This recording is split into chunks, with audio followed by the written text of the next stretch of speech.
The morning it disappeared, I thought I was losing my mind. My front door looked naked. No welcome mat. No trace it was ever there, except for a faint rectangle of cleaner concrete where it used to sit. It wasn't just any mat, though.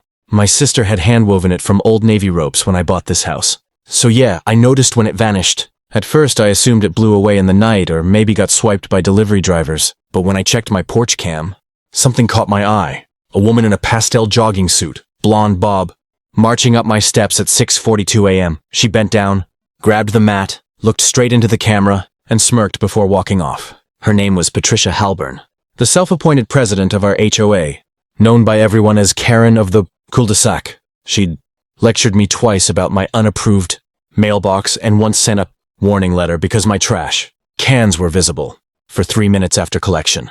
And now, apparently, she was stealing welcome mats. I walked over to her house, camera footage ready on my phone. Her porch looked like a Hobby Lobby explosion. Wreaths, wind chimes, ceramic frogs, and yep, my mat right there under her door. I knocked. She opened it like she was expecting royalty, arms crossed, eyes narrowed. "Oh, hello. What do you need?" she said in that sweet, sour tone that meant trouble. I kept calm. "Hey, Patricia, you've got my welcome mat." Her eyebrows shot up, then she laughed. Actually laughed. "Oh, this old thing. I thought someone left it out for bulk pickup." It looked abandoned. I pointed at my phone. "Funny, since you walked onto my porch to rescue it." Her face froze for a split second before she regained her composure. "You really shouldn't have cameras pointed toward the street. That's an HOA privacy violation." That's when I realized this wasn't about the mat. It was a power play. Patricia wanted me to back down, to feel small, to know that she decided what happened in this neighborhood. I walked away, pretending to drop it. But that night, I added a second camera, hidden in my porch light. If Patricia wanted to keep playing games, she'd find out soon enough who she was dealing with. And by morning, I had footage that would flip the neighborhood upside down. At exactly 5:57 a.m. the next morning, the camera light blinked red. I didn't know it yet, but Patricia was back for round 2. The hidden camera in my porch light caught everything. Her creeping up the driveway, slippers dragging, holding a clipboard like she was on an official mission. She didn't just glance around, she inspected my bushes, my new light fixture, even the license plate on my truck. Then she crouched down by the door, pulled something from her tote bag, and slid it under my mat. A notice of violation. The reason? Unauthorized surveillance equipment visible from public view. She actually wrote me up for catching her stealing. When I left for work, the notice was waiting like a bad joke, but instead of tearing it up, I took it straight to my neighbor, Ben. He's lived across the street for 10 years and has more cameras than Fort Knox. When he saw Patricia on video, stealing, snooping, posting fake warnings, he just whistled. You know, she's been hassling everyone lately. Maybe it's time someone called her bluff. That's when an idea hit me. If Patricia wanted to play this game in public, I'd bring it to the public. I posted a short clip from my porch cam in our community group chat. No commentary, no caption, just a smiling Patricia walking off with my mat. Within minutes, the chat exploded. "Is that our HOA president? Why is she stealing a mat? Didn't she fine me for leaving my hose out?" Patricia must have seen it because she called me within the hour. Her voice trembled with fake politeness.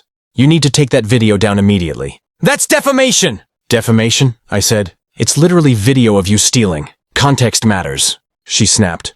"You're making me look bad." "Patricia," I said, "you made yourself look bad. I just have proof." She hung up with a huff, and by sunset she'd sent another HOA letter, this time threatening legal action for public harassment, but I wasn't done. I decided to upgrade my system and link my porch feed to a cloud server with live alerts. 2 nights later, that decision paid off, because I caught something that made my jaw drop.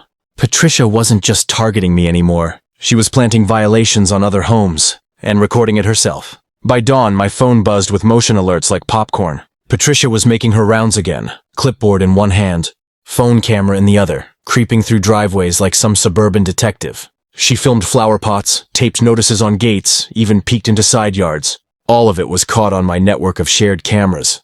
Mine, Ben's, and 2 other neighbors who joined in after seeing my clip.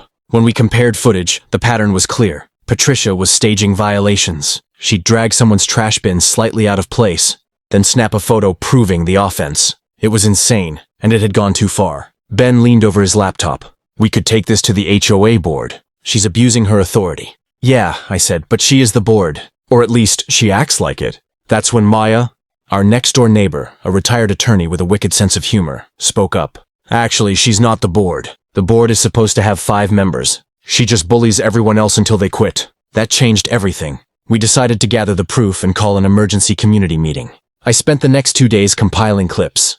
Patricia stealing, trespassing, faking evidence, and even a few recordings of her bragging about keeping the street in line.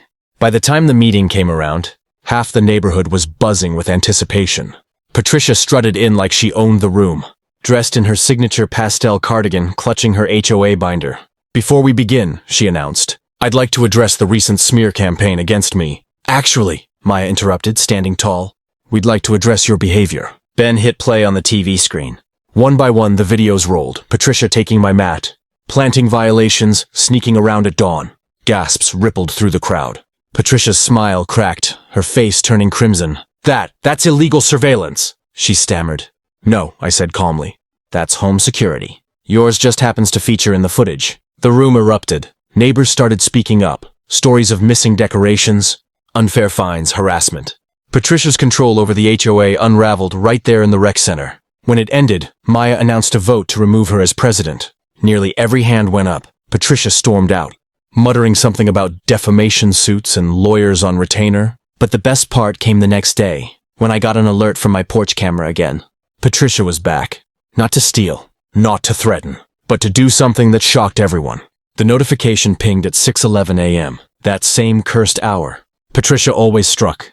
I opened the live feed expecting more drama, but what I saw stopped me cold. Patricia stood at my door again, but this time she wasn't smirking or snooping. She looked defeated, hair messy, cardigan half-buttoned, and in her hands, my old welcome mat. She set it down gently, straightened the corners, and stepped back like she was trying to put the world back in order. I slipped on my boots and opened the door. "Morning," I said carefully. She flinched, like she hadn't expected me to actually appear. I came to return this. Thought it was time." I eyed the mat, still clean, still mine. "Took you long enough?" Patricia sighed. "You humiliated me. In front of everyone." "I didn't humiliate you," I said. "You just finally got caught." For a second, she didn't speak. Then she sat down right there on my porch steps. "You don't understand," she muttered. "The HOA used to be orderly. People cared. Then everyone stopped following the rules and I just tried to fix it." "By stealing?" I asked. She winced. "By reminding people that someone was watching." I went too far. I could have torn into her, but something about seeing her slump there, surrounded by all her self-made chaos, made me stop. The mighty HOA queen, dethroned by her own obsession. "I'm not your enemy, Patricia," I finally said. "But this neighborhood doesn't need a warden. It needs neighbors." She didn't answer, just nodded weakly and walked away, leaving the mat behind. For the first time in months, my porch looked exactly as it should. Later that week, the board officially removed her from all HOA duties. Maya took over as acting president, promising no more power trips. The neighborhood started feeling alive. Again, kids on bikes, porch plants returning, laughter at dusk instead of complaint letters. As for Patricia, she kept to herself mostly. No more clipboards or early morning patrols. But one day, I noticed something on her porch, a brand new mat that read, "Please knock. I'm trying to be better." And on my camera feed, she gave a little wave toward my house as she set it down. It wasn't forgiveness exactly, but it was something close. If you enjoyed watching this crazy HOA story unfold, don't forget to like, drop a comment about your wild neighbor experiences, and subscribe for more real-life revenge stories just like this one.